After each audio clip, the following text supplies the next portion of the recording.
Hello students, welcome to Hiba Max Study Time.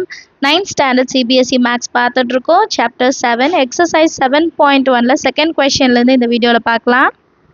Next question பார்க்கலாம். Third one, AD and BC are equal perpendiculars. AD and BC இந்த ரெண்டு லைனும் equal perpendiculars-னு சொல்கிறாங்க. To a line segment AB. ABன்றது ஒரு line, அதில் ஏடியும் பிசியும் perpendicular and ரெண்டுமே ஈக்குவல்னு சொல்கிறாங்க. Show that CD bisects AB அப்படின்னா என்ன அர்த்தம்? சிடி வந்து ஏபியை ரெண்டாக பிரிக்குது, ஈக்குவல் ஹாஃப்ஸாக பிரிக்குது அப்படின்னு நம்ம ப்ரூஃப் பண்ணுமா. அப்போ ஏஓ இஸ் ஈக்குவல் டு ஓபின்னு நான் ப்ரூஃப் பண்ணும். ரொம்ப simple. Show that CD line bisects AB அப்படின்னா என்ன அர்த்தம்? இந்த லைனை ஏபியோட லைனை பாதியாக பிரிக்குதான். அப்போ ஓஏவும் ஓபியும் ஈக்குவலாக இருக்கும் இல்லையா? ஃபஸ்ட்டு கிவன் எழுதிடலாம். டயக்ராம் சைடில் இருக்கு. கிவன் என்ன கொடுத்துருக்காங்க? AD and BC are equal perpendiculars. அப்போ ஏடி இஸ் ஈக்குவல் டு பிசின்னு எழுதிக்கலாமா?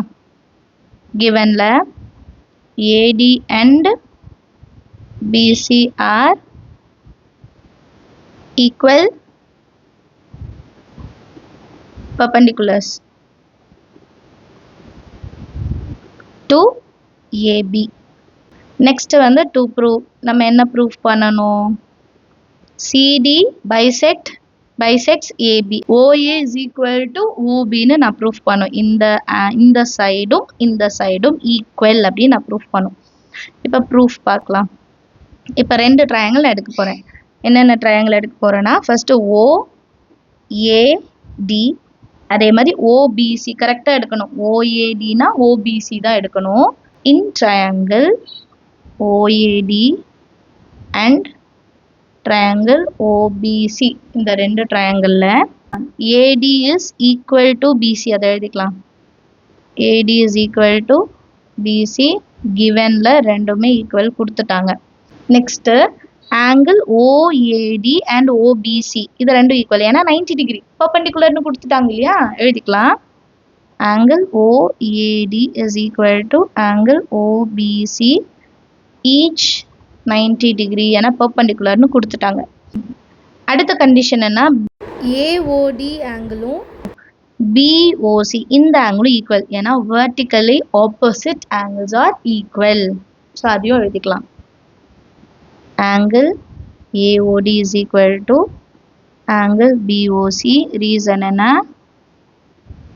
Vertically opposite angles are always equal. இப்போ ரெண்டு ஆங்கிள் ஒரு சைடு, ரெண்டு ஆங்கிள் ஒரு சைடு. இப்போ நம்ம கன்ஃபியூஸ் ஆகும், ஏஎஸ்ஏவா ஏஏஎஸ்ஆ. இப்போ பாருங்க, நம்ம சைடு இன்க்ளூடட்ல வருதா இல்லையா? இன்க்ளூடட்ல வந்தாதான் ஏஎஸ்ஏ, இல்லைன்னா ஏஏஎஸ். சரியா? இப்போ இந்த ரெண்டு ட்ரையாங்கிள் கான்குரண்ட் ப்ரூவ் ஆயிடுச்சு. ரெண்டு ஆங்கிள் ஒரு side. therefore triangle OAD is congruent to triangle OBC. Reason என்ன? ஏஏஎஸ் ரூல் படி இது ரெண்டும் கான்குரண்ட் அப்படின்ட்டு நம்ம என்ன பண்ணிட்டோம்? ப்ரூஃப் பண்ணிட்டோம். சரிங்களா? ஈஸியான சம் தான் பாருங்க. நமக்கு கொஸ்டின் என்ன கேட்டிருந்தாங்க?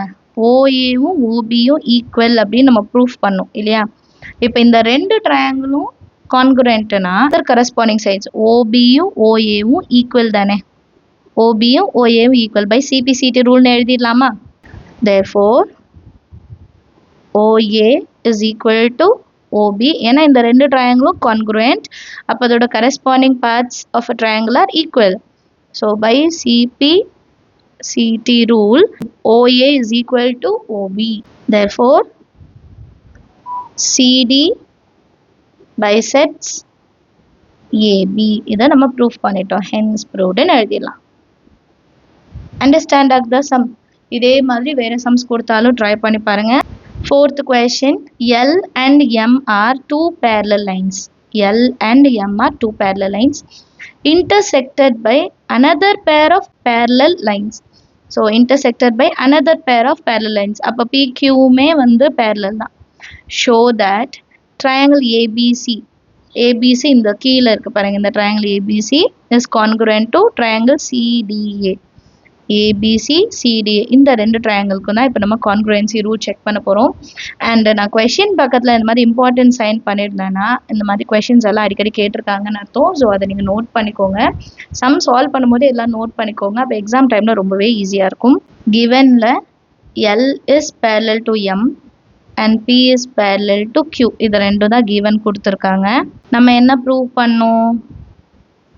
To prove triangle ABC is congruent to triangle CDA இந்த ரெண்டு ட்ரையாங்கிளும் கான்குரண்ட் நான் ப்ரூஃப் பண்ணும் இல்லையா? ஸோ இப்போ இந்த குவாடிலேட்டர் ஏபிசிடி இருக்கா, இந்த லைனும் parallel. அதே மாதிரி PNQR parallel. அப்போ இது ஒரு parallelogramனு எடுத்துக்கலாமா? இது ரெண்டுமே parallel to each other. ABCD வந்து parallelogramனு எடுத்துக்கலாமா? ABCD ஒரு parallelogram. Parallelogramோட கண்டிஷன் என்ன? Opposite sides are equal. அப்போ பிசியும் ஏடியும் ஈக்குவலாக இருக்கும். அதே மாதிரி ஏபி சைடும் சிடி சைடும் ஈக்குவலாக இருக்கும். ஸோ ஃபஸ்ட்டு நான் டயக்ராமில் எக்ஸ்பிளைன் பண்ணிவிட்டேன். இப்போ நான் வந்து எக்ஸ்பிளைன் பண்ண போகிறேன். ப்ரூஃபில் AB is parallel to CD. AB is parallel to CD. AD is parallel to BC. AD is parallel to BC. இது ரெண்டும் parallel. Therefore, ABCD is a parallelogram. எழுதிக்கலாமா? இது opposite sides parallel இருந்தா அது என்னன்னு சொல்லலாம்? நம்ம parallelogramனு சொல்லலாம். இப்போ parallelogramோட கண்டிஷன் என்ன? opposite sides are equal. கரெக்டா? ஸோ அதுதான் இப்போ எழுத போகிறோம். AD is equal to BC. Opposite sides of parallelogram. நான் ஷார்ட்டாக எழுதுறேன், நீங்கள் வந்து ஃபுல்லாக எழுதிக்கோங்க. சரிங்களா? நம்பர் 1ன்னு எடுத்துக்கலாம். நெக்ஸ்ட் இது பாருங்கள், ஏடியும் பிசியும் ஈக்குவல். அப்போ நான் எப்படி எடுத்துக்கிறேன்னா CD is equal to AB. CD is equal to AB. அதே தான் opposite sides of a triangle. And இதை வந்து ஈக்குவேஷன் 2ன்னு எடுத்துக்கிறேன். இது ரெண்டும் நான் எடுத்துப்பேன். இப்போ ஆங்கிள் பாருங்க, angle ABC is equal to angle ADC. ஏன்னா opposite angle of a parallelogram are equal. அது எழுதிக்கலாம். Angle CDA is equal to angle ABC. Opposite angles of parallelogram. இந்த ரெண்டு ஆங்கிளும் இப்போ ஈக்குவலா, ஏன்னா opposite angles of a parallelogram are equal. So இதை வந்து நான் தேர்டு ரூலாக எடுத்துக்கிறேன். இப்போ இந்த 3 கண்டிஷனையும் வச்சு நான் இந்த ரெண்டு ட்ரையாங்கிளும் கான்குரண்ட்னு ப்ரூஃப் பண்ண போகிறேன். ஸோ இப்போ இன் triangle ABC and triangle CDA. First இது என்ன எழுதுறேன்னா BC is equal to AD. சைடில் வந்து ஃப்ரம் 1ன்னு எழுதுனா போதும். ஏன்னா ஆல்ரெடி இதை ப்ரூஃப் பண்ணிட்டோம், என்னன்ட்டு ரீசன்லாம் எழுதிட்டோம், எடுத்து எழுதுறோம். அவ்வளோதான் இந்த ரெண்டு ட்ரையாங்கிள் கம்பேர் பண்ணி. அடுத்தது AB is equal to CD, that is from 2. Next angle ABC is equal to angle CDA. இங்கே எழுதுனதுக்கு எல்லாமே மாற்றி எழுதுவோம். ஏன்னா ஃபஸ்ட்டு நம்ம ஏபிசி ட்ரையாங்கிள் எடுக்கிறோம், அப்புறம் தான் சிடிஏ ட்ரையாங்கிள். அப்போ ஏபிசியோட தான் ஃபஸ்ட்டு வரணும், அப்புறம் தான் சிடியோடது வரணும். ஜஸ்ட்டு இப்படி நம்ம மாற்றி எழுதிக்கிறோம், அவ்வளோதான். இது வந்து ஃப்ரம் 3.